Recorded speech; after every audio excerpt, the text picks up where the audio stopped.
want to share with you one story of that. It's a woman who I interviewed who became a very important leader in the feminist movement, a woman named Jo Freeman, who first participated in the civil rights movement.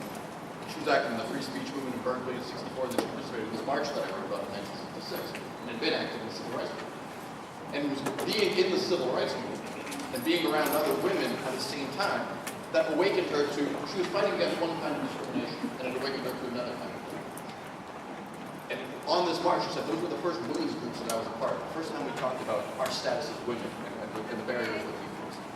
So her story is just one small story that illuminates this larger whole going on in the 1960s. This is the decade of sort of a fermenting, profound change in the status of women in American society, as evidenced by those statistics that I gave you. So I'm going to introduce each set of speakers that we have there. I will start by talking about some early inspiring women, like Betty Friedan, the co-founders of the National Organization Group, who identified the widespread problem of women in the 1950s, early 1960s, who were unhappy despite living in material comfort and being married and children. They promoted a new life plan for women that used their full mental capacity through education and meaningful work. And they called for a drastic rethinking of what it meant to be feminine. Other inspiring women advocated for the enforcement of the prohibitions against sex discrimination in employment under Title VII of the Civil Rights Act of 1964. We think the Civil Rights Act is about against discrimination, but also against discrimination. Well, there were inspiring women like Congresswoman Shirley Chisholm, who advocated for maternity leave, Social Security benefits, tax deductions for home and child care expenses for working parents, child daycare centers, equal and non-gender segregated education, equal job training opportunities, and the right of women to control their reproductive rights. Inspiring women such as Robin Morgan, who called attention to widespread sexism that demeaned and devalued women, and who helped launch the fight for women's liberation into the public consciousness. On December 14, 1961, John F. Kennedy established the President's Commission on the Status of Women. Former First Lady Eleanor Roosevelt was chair until her death the following year. The Commission's report, entitled American Women, was issued in 1963 and included this inspiring quote from Mrs. Roosevelt.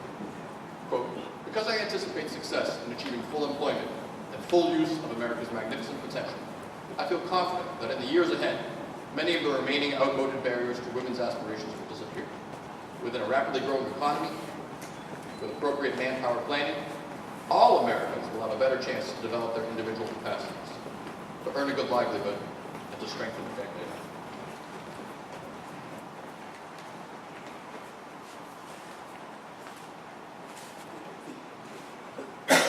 President John F. Kennedy, Executive Order 10980, December 14, 1961, establishing the President's Commission on the Status of Women.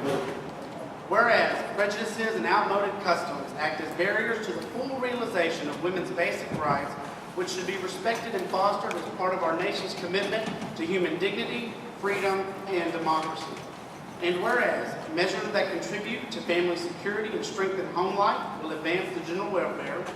And whereas it is in the national interest to promote the economy, security, and national defense through the most efficient and effective utilization of the skills of all persons. And whereas in every period of national emergency, women have served with distinction in widely varied capacities, but thereafter have been subject to treatment as a marginal group whose skills have been inadequately utilized. And whereas women should be assured the opportunity to develop their capacities and fulfill their aspirations on a continuing basis, irrespective of national extensions. Whereas a governmental commission should be charged with the responsibility for developing recommendations for overcoming these discriminations in government and private employment on the basis of sex, and for developing recommendations for services that will enable women to continue their role as wives and mothers while making the maximum contribution to the world around them. From American Women, the report from the President's Commission on the Status of Women. In the United States, change comes through a change of education style. Opening new kinds of education opportunity for women is a way of saying most definitely that women can and should, as individuals, contribute more to society as trained and responsible participants. Greater freedom for women today has rightly been linked in the Commission's report with a conscious recognition of the American women who are caught in the grip of poverty, racial discrimination, and cultural deprivation. The women who are members of minority groups, and the more than 4.5 million who are the heads of households. The report deals with women in America, but it is crucial to emphasize that all over the world they are looked at as models to emulate or to fear. In many of the new countries, women want to have the status of American women and not even that of their own men. Where American women succeed, others hope that they too will be successful. But where they see us fail, either in the perennial tasks of women as homemakers or in the exercise of a freedom in which we have made too little use, the hands of the clock are turned back for them. Although women in the United States are more equitably treated now than they ever have been, discriminations against them based on sex still remain in both law and in practice. Reports of the Commission and its committees document a wide variety of examples of this inequitable treatment.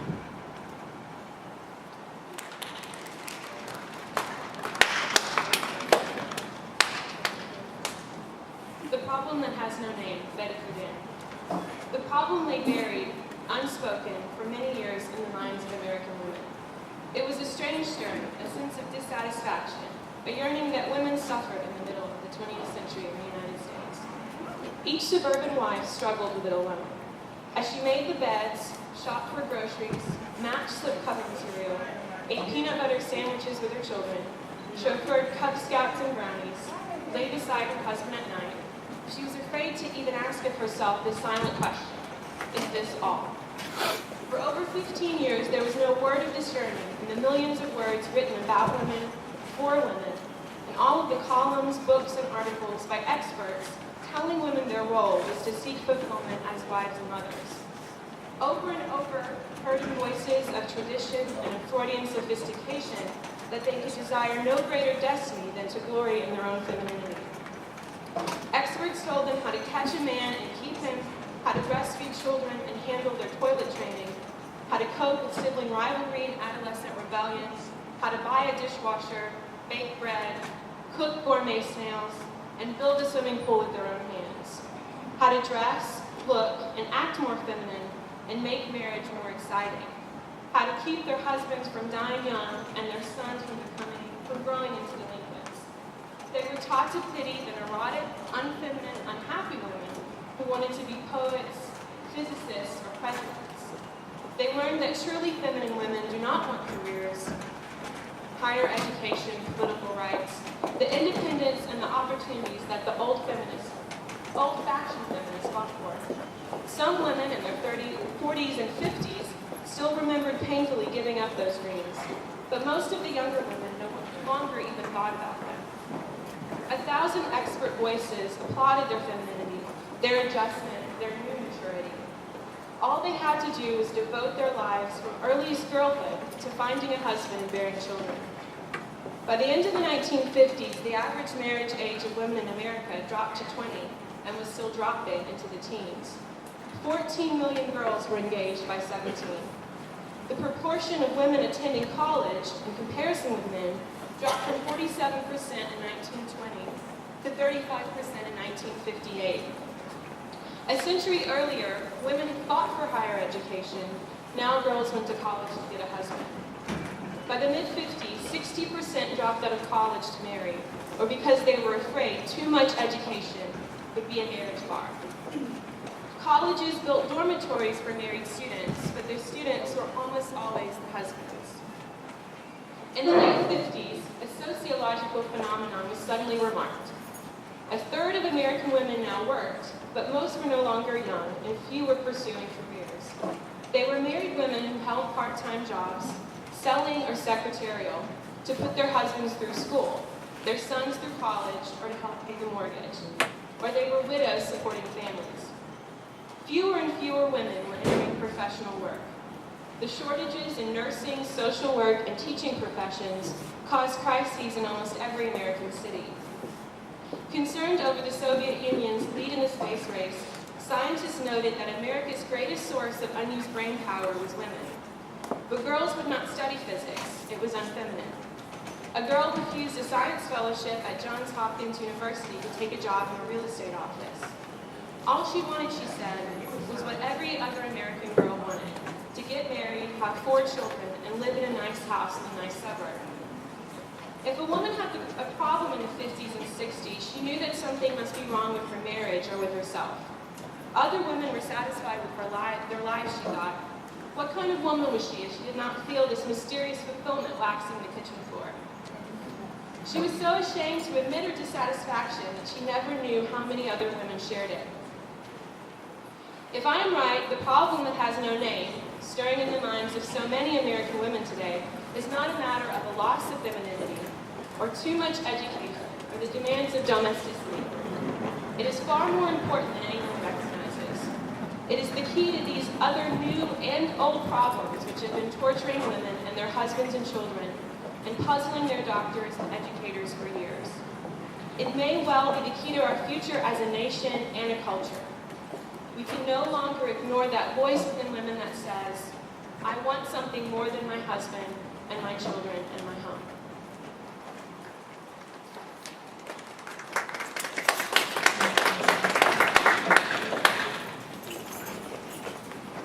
We, men and women, who hereby constitute ourselves as the National Organization for Women, believe that the time has come for a new movement, for true equality for all women in America, and toward a fully equal partnership of the sexes. As part of the worldwide revolution of human rights now taking place within and beyond our national borders, the purpose of NOW is to take action to bring women into full participation in the mainstream of American society now, exercising all the privileges and responsibilities thereof in truly equal partnership with men. We believe that the power of American law and protection guaranteed by the U.S. Constitution to the civil rights of all individuals must be effectively applied and enforced to isolate and remove patterns of sex discrimination to ensure equality of opportunity in employment and education, and equality of civil and political rights and responsibilities on behalf of women, as well as for Negroes and other deprived groups. We believe that this nation has a capacity at least as great as other nations to innovate new social institutions which will enable women to enjoy the true equality of opportunity and responsibility in society, without conflict with their responsibilities as mothers and homemakers. We do not accept the traditional assumption that a woman has to choose between marriage and motherhood on one hand, and serious participation in industry or the professions on the other. Above all, we reject the assumption that these problems are the unique responsibility of each individual woman, rather than a basic social dilemma which society must solve. We reject the current assumptions that a man must carry the sole burden of supporting himself, his wife and family, and that a woman is automatically entitled to lifelong support by a man upon her marriage, or that marriage, home, and family are primarily woman's world and responsibility, hers to dominate, his to support. We believe that a true partnership between the sexes demands a different concept of marriage, as equitable sharing of the responsibilities of home and children and of the economic burdens of their support. In the interests of human dignity of women, we will protest and endeavor to change the false image of women now prevalent in the mass media, and in the texts, ceremonies, laws, and practices of our major social institutions. Such images perpetuate contempt for women by society and by women for themselves. Now is dedicated to the proposition that women, first and foremost, are human beings who, like all other people in our society, must have the chance to develop their fullest human potential. We believe that women can achieve such equality only by accepting to the full the challenges and responsibilities they share with all other people in our society as part of the decision-making mainstream of American political, economic, and social life.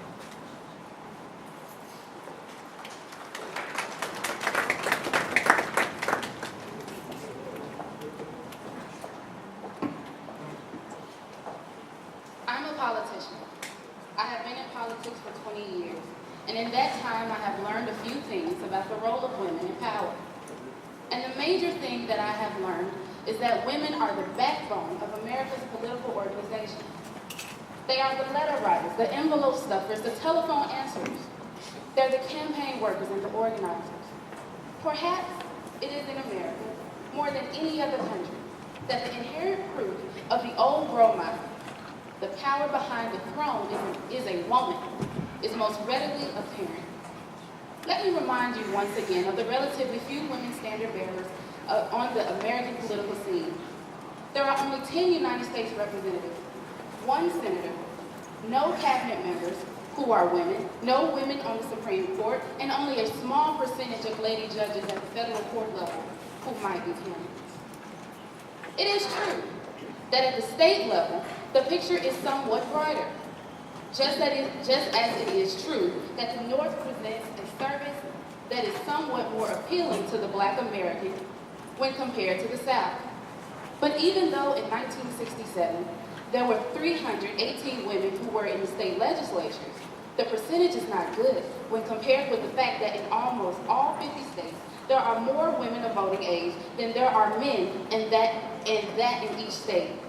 The number of women of voting age is increasing at a greater rate than the number of men.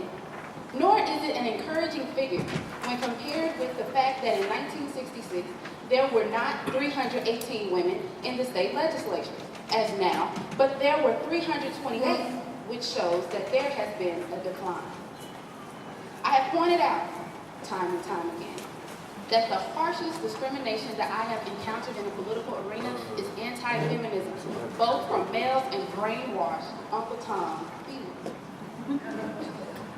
When I first announced that I was running for United States Congress, both males and females advised me, as I ran for the New York State Legislature, to go back to teaching, a woman's vocation, and leave politics to the men. And one of the major reasons that I will not leave the American scene, that is, voluntarily, is because the number of women in politics is declining. There are at least 2 million more women than men at voting age. But the fact is that while we get out the vote, we do not get out to vote. In 1964, for example, 72% of registered males voted, while only 67% of the registered females voted. We seem to want to become a political minority by choice. I believe that women have a special contribution to make to help bring order out of chaos in our nation today, because they have special qualities of leadership which are greatly needed today. And these qualities are the patience, tolerance, and perseverance which have developed in many women because of suppression. And if we can add to these qualities a reservoir of information about the techniques of community action, we can indeed become effective harbingers for change. Women must participate in more than legislative process, because even of the contributions that I have just mentioned, the single greatest contribution that women could bring to American politics would be a spirit of moral fervor, which is sorely needed in the nation today. But unfortunately, women's participation in politics is declining, as I have noted. Your time is now, my sisters. New goals and new priorities, not only for this country, but for all of mankind, must be set. Formal education will not help us do that. We must therefore depend upon informal learning. We can do that by confronting people with their humanity and their own inhumanity, confronting them wherever we meet them, in church, in the classroom, on the floor of Congress, and the state legislatures, in the bars, and on the street. We must reject not only the stereotypes that others hold of us, but also the stereotypes that we hold of ourselves.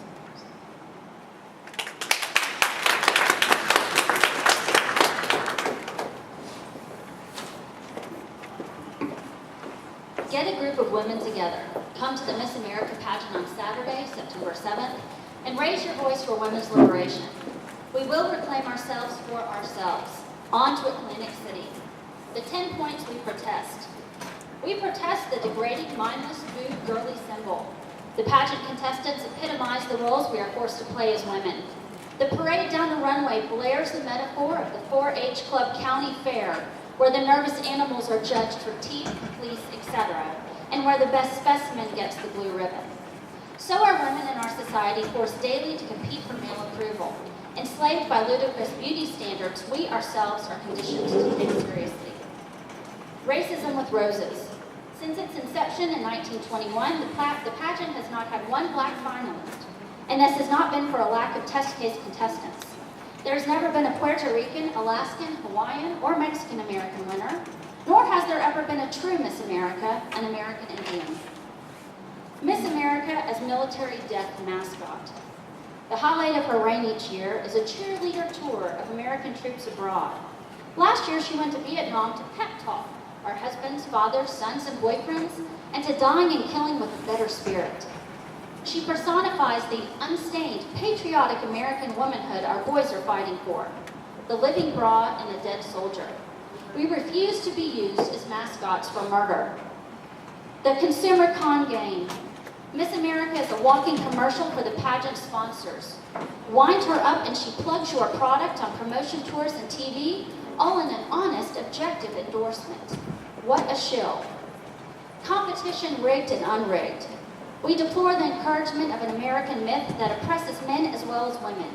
The win or you're worthless competitive disease. The beauty contest creates only one winner to be used and 49 losers who are useless. The woman as pop culture obsolescent theme. Spindle, mutilate, and then discard tomorrow. What is so ignored is last year's Miss America. This only reflects the gospel of our society, according to St. Mail. Women must be young, juicy, malleable, hence age discrimination and the cult of youth. And we women are brainwashed into believing this ourselves. The unbeatable Madonna whore combination. Miss America and Playboy Centerfold are sisters over the skin. To win approval, we must be both sexy and wholesome, delicate but able to cope, demure yet titillatingly bitchy. Deviation of any sort brings, we are told, disaster. You won't get a man. The irrelevant crown on the throne of mediocrity. Miss America represents what women are supposed to be. Inoffensive, bland, apolitical. If you are tall, short, over or under what weight the man prescribes you should be, forget it. Personality, articulateness, intelligence, and commitment, unwise. Conformity is the key to the crown and by extension to success in our society. Miss America as the dream equivalent to, in this reputedly democratic society where every little boy supposedly can grow up to be president, what can every little girl hope to grow to be? Miss America. That's where it's at. Real power to control our own lives is restricted to men, while women get patronizing pseudo-power, an ermine clock, and a bunch of flowers. Men are judged by their actions, women by appearance. Miss America as big sister watching you. The pageant exercises thought control, attempts to sear the image onto our minds, to further make women oppressed and men oppressors, to enslave us all the more in high-heeled, low-status roles, to inculcate false values in young girls, women as beasts of buying, to seduce us to ourselves before our own oppression.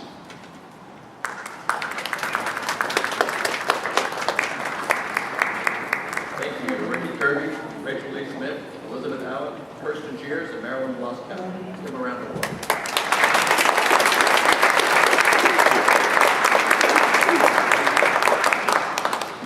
The feminist and psychotherapist Patricia Robinson addressed socioeconomic and racial disparities in her essay, Poor Black Women.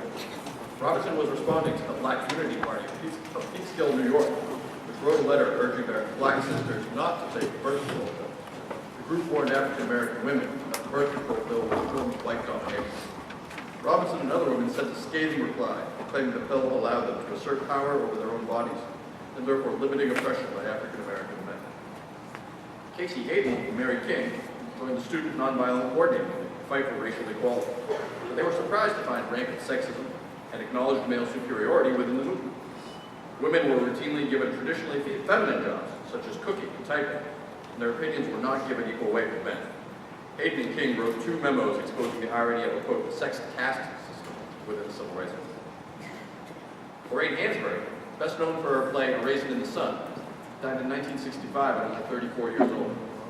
Among other published and unpublished writing, she left behind an unfinished essay on French existentialist Simone de Beauvoir's groundbreaking work on feminism and the historical role of women, titled The Second Sex. In this piece, Hansberry considers the woman question, introduced by de Beauvoir, and explores women's accountability for their oppression.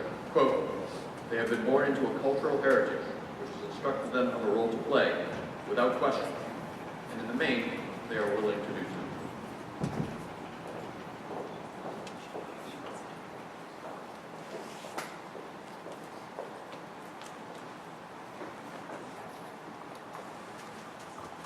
It is time to speak to the whole question of the position of poor Black women in this society and in this historical period of revolution and counter-revolution.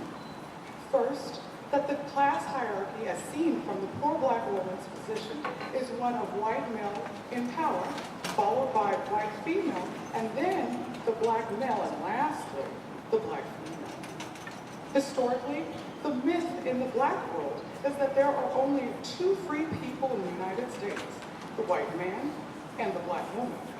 The myth was established by the Black man in the long period of his frustration when he longed to be free and to have the material and social advantages of his oppressor, the white man. The Black woman was needed and valued by the white female as a domestic.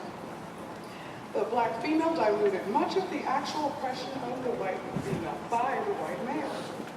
Simultaneously, the Black woman did not question the social and economic system.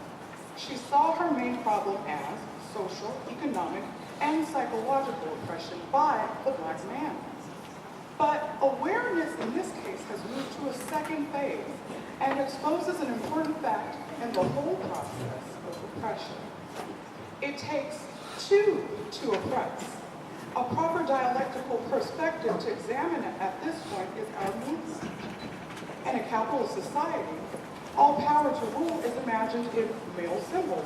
And in fact, all power in capitalist society is in male hands.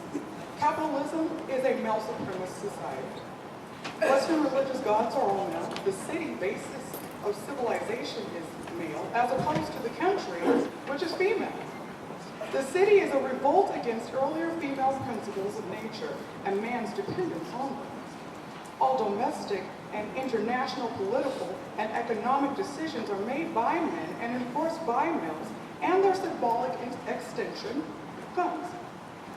Women have become the largest oppressed group in a dominant male aggressive capitalist culture.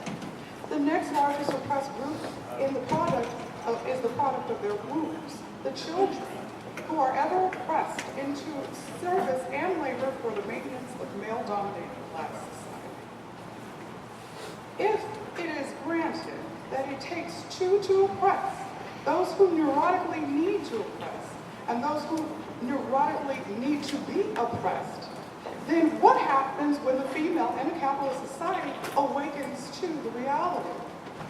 She can either identify with the male and opportunistically imitate him, appearing to share his power and giving him the surplus product of her body, the child, to use and exploit. Or she can rebel and remove the children from exploitation and oppressive male authority. Rebellion by poor Black women, the bottom of a class hierarchy heretofore now discussed, places the question of what kind of society will the poor Black woman demand and struggle for. Already she demands the right to have birth control, like middle-class Black and white women. She is aware that it takes two to oppress, and that she and other poor people no longer are submitting to oppression, in this case, genocide. She allies herself with the have-nots in the wider world and their revolutionary struggles. She has been forced by historical conditions to withdraw the children from male dominance and to educate and support them herself. In this very process, male authorities and exploitation are seriously weakened. Further, she realizes that the children will be used as all poor children have been used throughout history, as poorly paid mercenaries fighting to keep or put an elite group in power. Through these steps, she has begun to question aggressive male domination and the class society which enforces it, capitalism. This question, in time, will be posed to the entire Black movement in this country.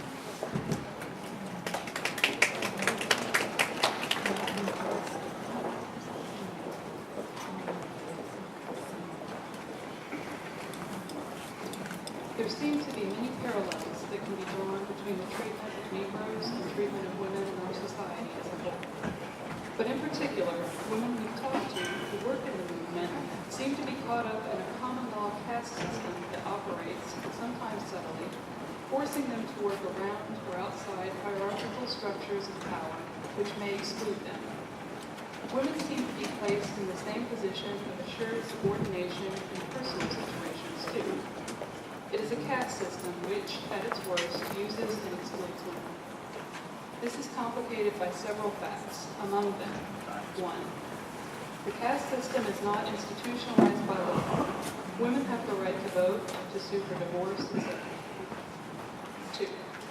Women can't withdraw from the situation through nationalism or overthrow it. 3. There are biological differences.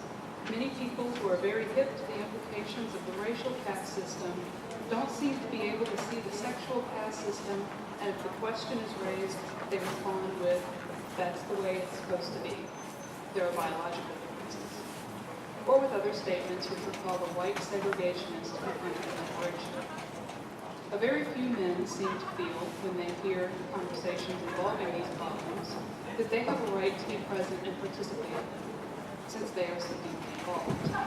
At the same time, very few men can respond non-defensively, since the whole idea is either beyond their comprehension or threatens and exposes them. The usual response is laughter. That inability to see the whole issue as serious, as the straitjacketing of both sexes, and as societally determined often shapes our own response so that we learn to think in their terms about ourselves and to feel silly rather than trust our own inner feelings. The problems we're listing here and what others have said about them are therefore largely drawn from conversations among women only, and that difficulty in establishing dialogue with men is a recurring theme among the people we've talked to. Objectively, the chances seem nil that we could start a movement based on anything as distant to general American thought as a sex caste system.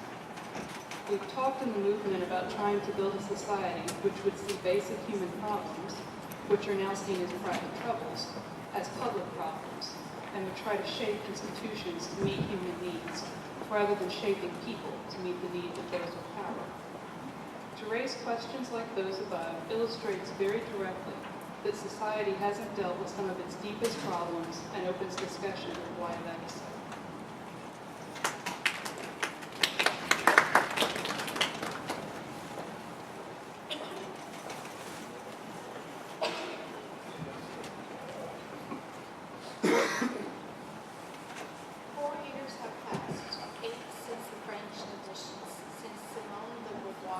Declared in the introduction of her book, The Second Sex, what peculiarly signalized the situation of woman is that she, a free and autonomous being like all human creatures, nevertheless finds herself living in a world where men compel her to assume the status of the other. It is 4 years since those 732 pages of revolutionary treatment of the woman question exploded upon the consciousness of a fragment of American book readers. 4 years in 1 month.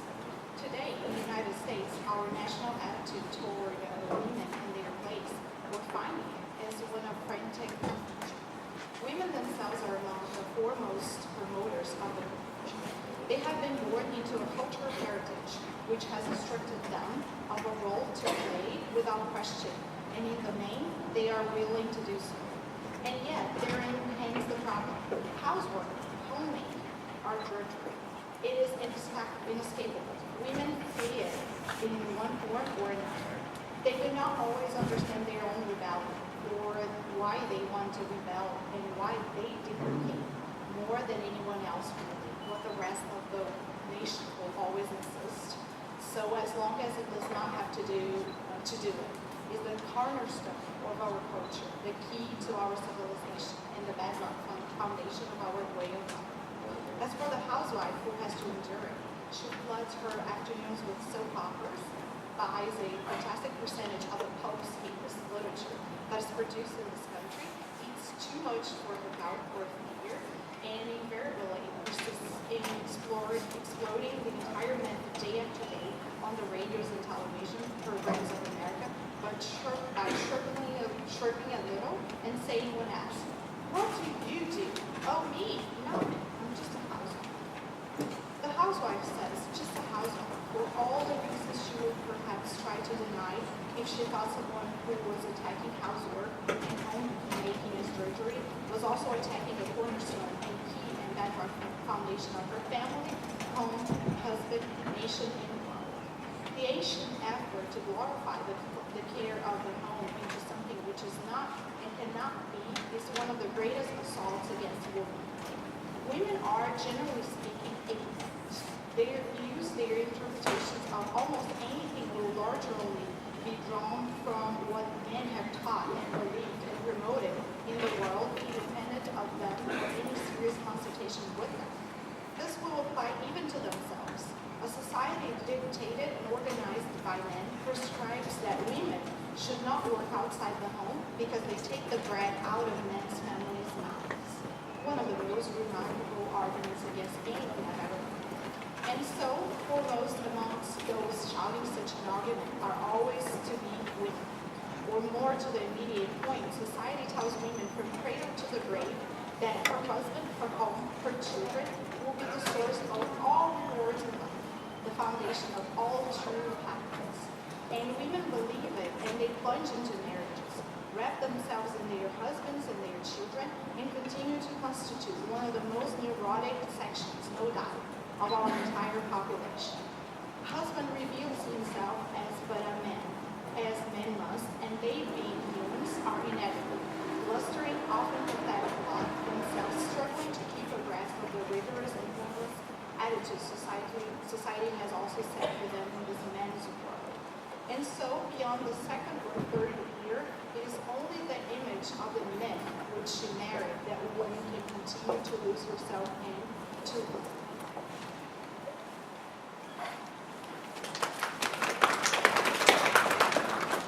Thank you to April Fuller, Elizabeth Adams, and Morella Silva.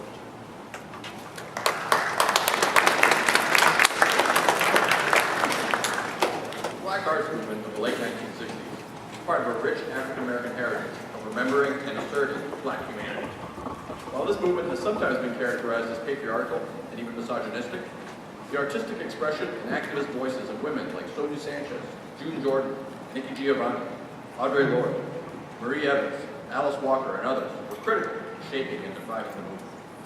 This movement used the arts experimentally and aggressively in the cause of social justice. It declared that blackness is beautiful and powerful.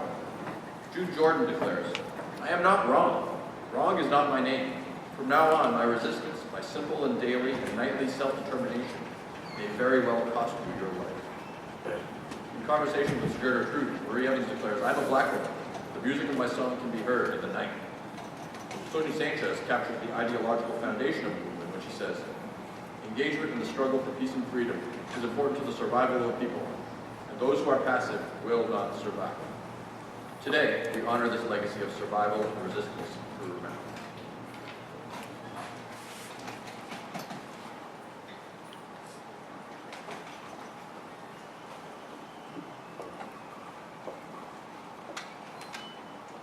They were running me my mama's generation. Husky of voice, out of step, is what it means. How they battered down doors in iron starch white shirt. How they led armies, head-breaking generals, across minefields, booby-trapped ditches, to discover books, desks, a place for us. How they knew what we must know without turning the page up.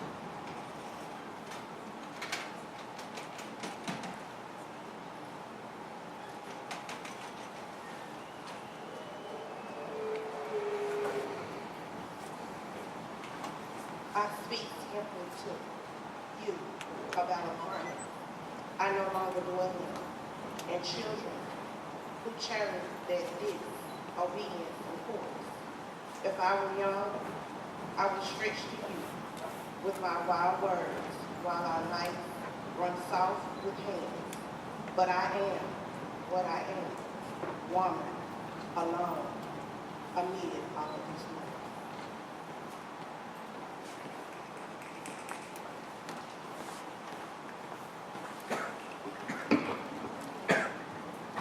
I wanted to write a poem but revolution doesn't lend itself to bopping. Then my neighbor, who thinks I hate him, asked, do you ever write a poem? Tree poem? I like trees. So I thought, I'll write a beautiful green tree poem. Peek from my window, notice that the schoolyard was covered with asphalt. There's no trees in Manhattan, no green. Then, well, I thought, the sky, it's so big, I'll just do a big blue sky poem. All the clouds and wings, since nothing was Olympic. So I thought again, and it occurred to me, maybe I shouldn't write at all. Just clean my gun and check my kerosene supply. Perhaps these are not specific. These are not poetic poems at all.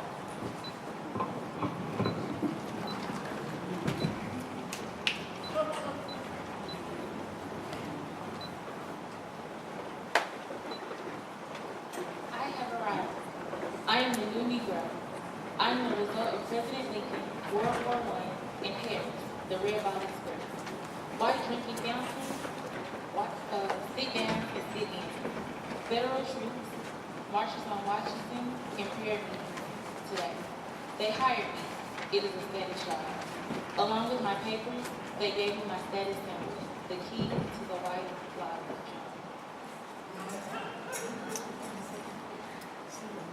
Thank you to Leah Bass, Rashawn Hilton, Ashley Franklin, and Mariah Fields.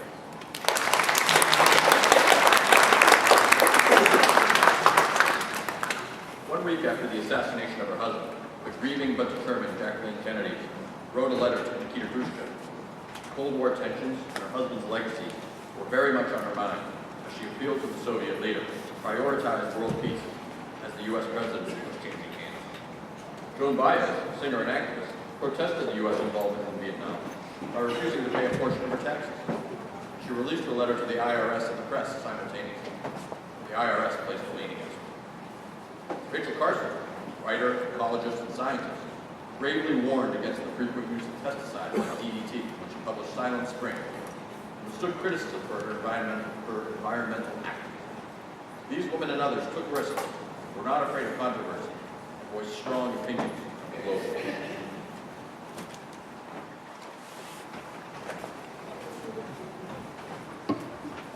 1964, Joan Baez to the Internal Revenue Service. In August, after reports that a U.S. destroyer had been fired on the Gulf of Tonkin, Congress authorized Lyndon Johnson to take, quote, all necessary measures to prevent further aggression, end quote. And Johnson ordered the U.S. Navy to begin bombing North Vietnam. The anti-war movement intensified with the war. Among its most visible leaders was folk singer Joan Baez, who sent the following letter to the Internal Revenue Service.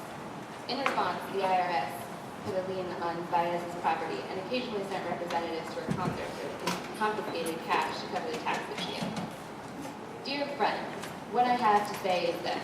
I do not believe in war. I do not believe in the weapons of war.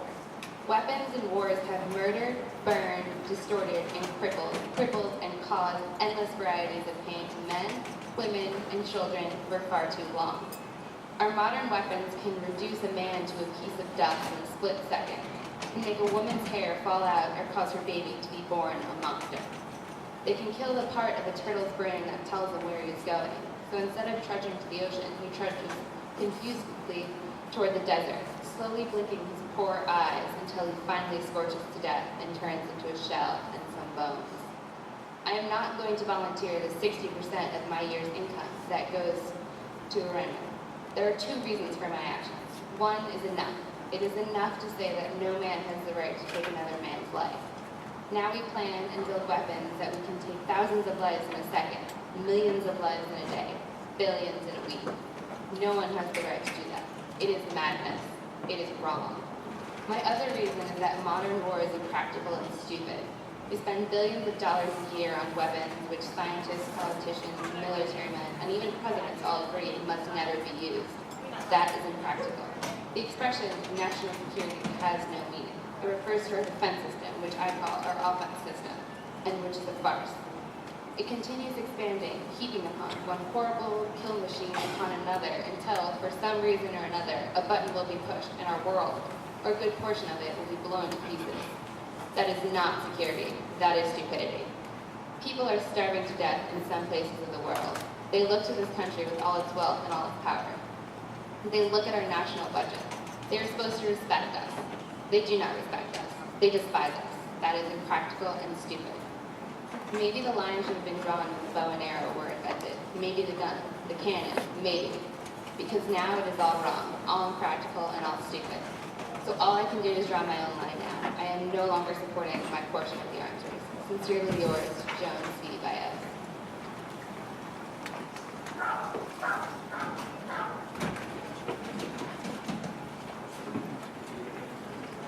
Letter from Jacqueline Kennedy to Chairman Khrushchev, Washington, December 1st, 1963. Dear Mr. Chairman President, I would like to thank you for sending Mr. Miocan as your representative to my husband's funeral. He looked so upset when he came through the line, and I was very moved. I tried to give him a message for you that day, but as it was such a terrible day for me, I do not know if my words came out as I meant them to. So now, in one of the last nights I will spend in the White House, in one of the last letters I will write on this paper at the White House, I would like to write you my message. I send it only because I know how much my husband cared about peace, and now the relation between you and him was central to this care in his mind. He used to quote your words in some of his speeches. In the next war, the survivors will envy the dead. You and he were adversaries, but you were allied in the determination that the world should not be blown up. You respected each other and could deal with each other. I know that President Johnson will make every effort to establish the same relationship with you. The danger which troubled my husband was that war might not be started so much by the big men as by the little ones. While big men know the needs for self-control and restraint, little men are sometimes moved more by fear and pride. If only in the future the big men can continue to make the little ones sit down and talk before they start to fight. I know that President Johnson will continue the policy in which my husband so deeply believed, a policy of control and restraint, and he will need your help. I send this letter because I so deeply know the importance of the relationship which existed between you and my husband, and also your kindness and that of Mrs. Khrushcheva in Vienna. I read that she had tears in her eyes when she left the American Embassy in Moscow after signing the Book of Mourning. Please thank you for her. Sincerely, Jacqueline Kennedy.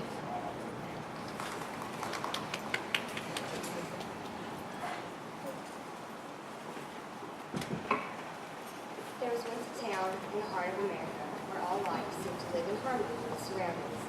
The town lay in the midst of a checkerboard of prosperous farms with fields of grain and hillsides of vineyards, where in spring the white clouds of wind drifted above the green fields. In autumn, oak and maple and birch sent up a blaze of color that flamed and flickered across the backdrop of pines. Then foxes barked on the hills and deer silently crossed the fields, after the minutes mist of the fall winds. Along the roads, low, growing and outer, great ferns and wildflowers delighted the traveler's eye through much of the year. Even in winter, when the roadsides were places of beauty where countless birds came to feed on the berries and on the seed heaps of the dry leaves rising in the snow. The countryside was, in fact, famous for the abundance and variety of its bird life. And when the flood of migrants was pouring through in spring and fall people traveled for great distances to its open. Others came to fish the streams, which flowed clear and cloud out of the hills and contained shady pools from trout lake. So it had been from the days, many years ago, when the first settlers raised their houses, sank their wells, and built their barns. Then a strange blight crept over the area, and everything began to change. Some evil spell had settled on the community. Mysterious malignances swept the flocks and the trees. The cattle and the sheep sickened and died. Everyone was the shadow of death. The farmers spoke of much illness among their families. In the town, the doctors have become more and more puzzled by new kinds of sicknesses appearing among their patients. There have been several sudden and unexplained deaths, not only among adults, but even small children, who would be stricken suddenly while at play and die within only a few hours. There was a strange stillness. The birds, for example, where had they all gone? Many people spoke of them, puzzled and disturbed. The feeding stations in the backyards were deserted. The few birds seen anywhere were morbid. They trickled violently and could not fly. It was a spring without voices. On the mornings, it had once throbbed with the dawn chorus of robins, catbirds, doves, jays, grins, and scores of other bird voices. There was now no sound. Only silence lay on the fields and the woods and the marsh. On the farms, the hens brooded, but no chicks hatched. The farmers complained that they were unable to raise the pigs. The litters were small, and the young survived only a few days. The apple trees were coming into bloom, but no bees drew among the blossoms. So there was no pollination, and there would be no fruit.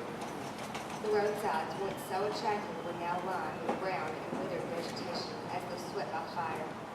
These too were silent, deserted by all of the things. Even the streams were now lifeless. Anglers no longer visited them, for all the fish had died. In the gutters, under the eaves, and between the shingles of the roofs, a white granular powder still showed up in few patches. Some weeks before it fallen like the snow upon the roofs and the lawns, fields and streams. No witchcraft, no enemy action could silence the rebirth of the light of the stupid world. The people had done it to themselves. This town does not actually exist, but it might easily have 1,000 counterparts in America or elsewhere in the world. I know of no community that has experienced all the misfortunes I've described, yet every one of these disasters has actually happened somewhere, and many real communities have already suffered a substantial number of them. The grim specter has crept upon us almost unnoticed, and this imagined tragedy may easily become a stark reality that all shall know.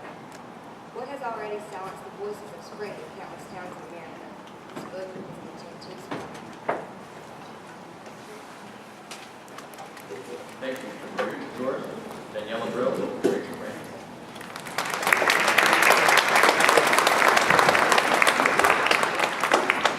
Again, with a selection of documents from women who demanded civil rights and advanced the movement. Sometimes women's action in civil rights movement can be intensely local, but it had a national and a global impact. We'll hear from an excerpt from Daisy Bates, who's central to organizing the 9 school children who integrated Central High School in Little Rock. Fannie Lou Hampton grew up poor as a sharecropper on the Mississippi Delta and would speak before a nationally televised audience at the 1964 Democratic National Convention. We'll hear a tribute to 2 women, Maxine Smith and Miriam DaCosta Willis, who have shaped our campus, our city, and our region as a whole.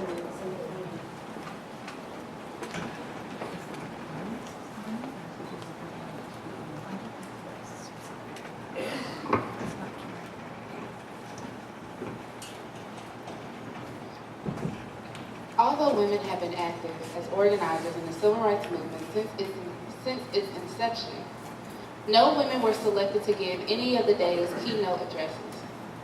As the only woman on the March on Washington's planning committee, Anna Arnold Hedgeman protested the exclusion of female freedom fighters.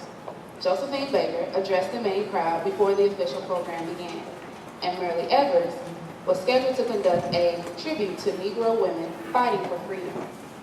When Evers was delayed due to a scheduling conflict, Daisy Bates substituted, making her the only woman to formally address the crowd during the official program.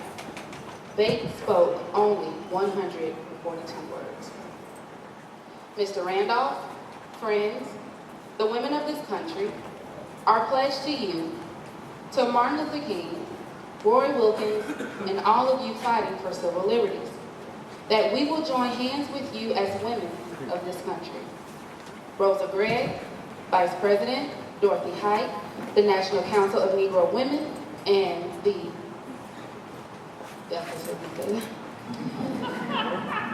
Methodist Church women, all the women pledge that we will join hands with you. We will kneel in, we will sit in, until we can eat in any corner in the United States. We will walk until we are free, until we can walk to any school and take our children to any school in the United States. And we will sit on, and we will kneel in, and we will lie in, if necessary, until every Negro in America can vote. This we pledge to the women.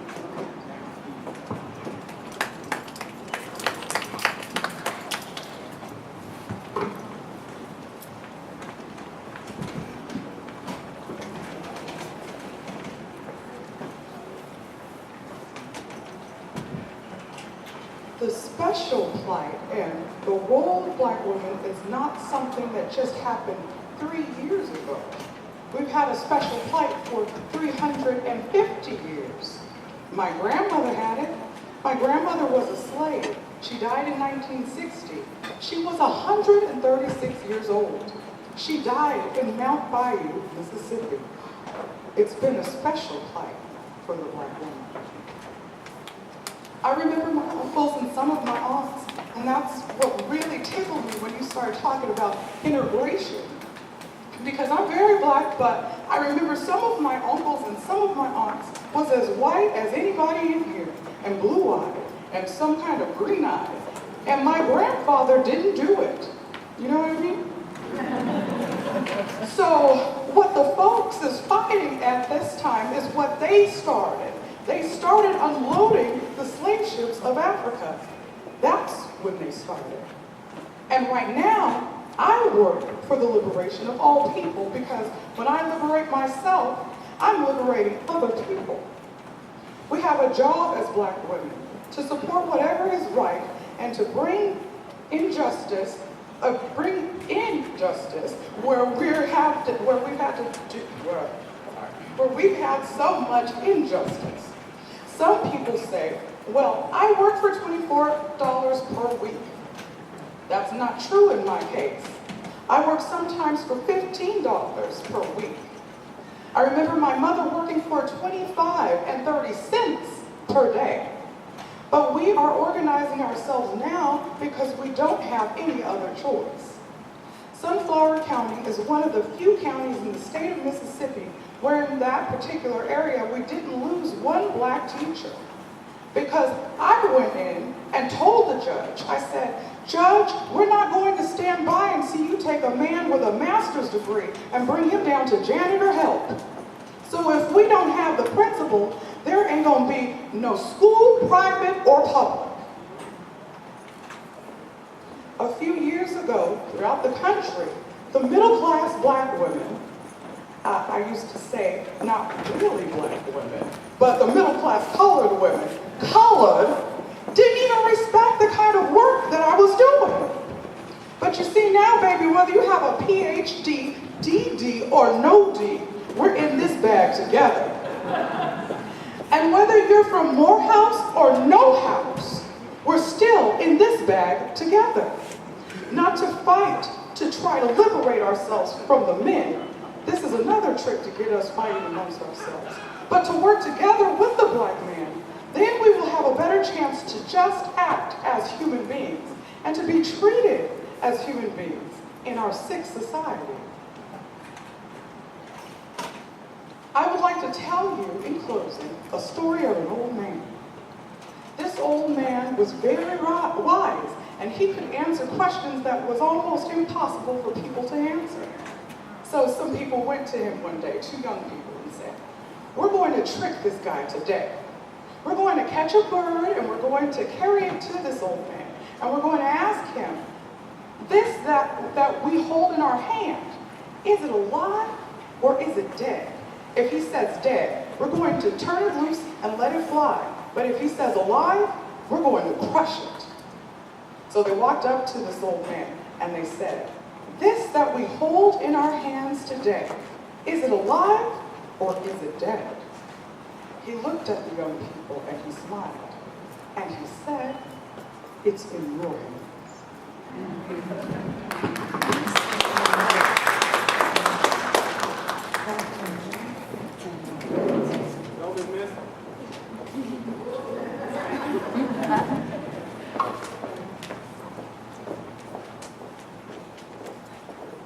Well-behaved women rarely make history.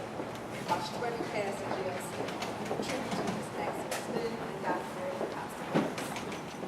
The title of this tribute, which is very brief, comes from one of my favorite photos of Miss Maxine Smith and Dr. Mary Costa as they are leaving prison. It's almost as though they're posing for the photographers, but they have been locked up, and you have Dr. Costa Willis in his wonderful Jack McKenzie shades, his great suit, and you have Miss Maxine Smith in her pantsuit and posing. They had gone to prison for what they believed in. The photo may pop up behind us, and you all may recognize it, but if it doesn't, make certain to check it out. as you look at the exhibit. Let me begin my teaching. When one thinks of the 1960s and its plethora of female activists, she may often think only of those persons whose works and words we have enjoyed in this program. However, how often do we think about our local heroes or activists and the impact that they have made and through their legacies continue to make upon us as we study and reside in Memphis, Tennessee? If I may, please allow me to introduce and celebrate two of these important female activists to you today. Well-behaved women rarely make histories, and quote that is often attributed to Laurel, Thatcher, Ulrich, Eleanor Roosevelt, and sometimes anonymous.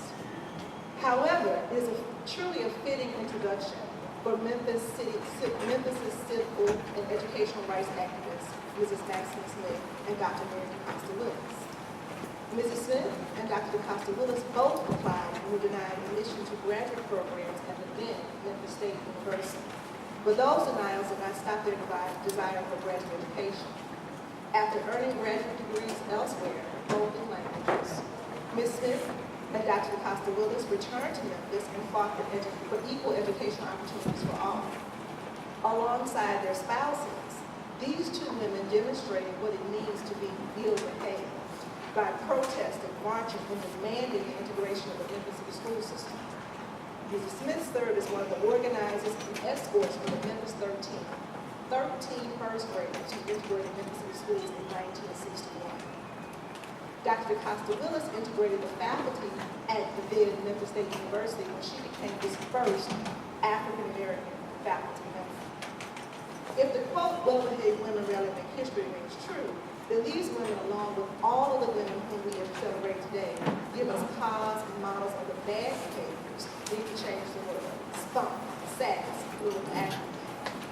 It is because of them that we are able to sit together in this room at this university in this city and celebrate them. Mrs. Smith and Dr. DeCosta Willis hold particularly special and serendipitous places in my journey, in part because I had the honor of serving as the university's Maxine Smith Fellow in 2013. I'd always admired Mrs. Smith's activism, but it was not until I became a fellow of the program that the Tennessee Board of Regents named for her its first African-American female regent that I understood the magnitude of her work. I really felt her impact when I attended her funeral last year. It was not a sad event, but rather a celebration of her life, her work, and in the words of her eulogist, her large heart. For Mrs. Smith led and acted with her heart to the wrong. Dr. DeCosta Willis will forever receive my praise, for it is, as I've noted, because of her that I am an African-American female faculty member at the University of Memphis. It is because of her audacity and brilliance I am able to meet and work with numerous male and female students who I hope to inspire and challenge to change the world and make it a better place for all. Alongside Dr. Kaczynski, who was one of her nominators, and the University of Memphis' MLK Human Rights and Work Committee, we will celebrate Dr. DeCosta Willis on April 4, 2014 at 2 o'clock p.m. when she is awarded the university's MLK Human Rights Award. I hope that you all will gather together again, this time at the University Center Theater, to celebrate this inspiring woman in the 1960s. A woman who, along with her comrade, Mrs. Maxine Smith, and the women featured in today's program, were not only well-behaved, were not well-behaved, but have made history.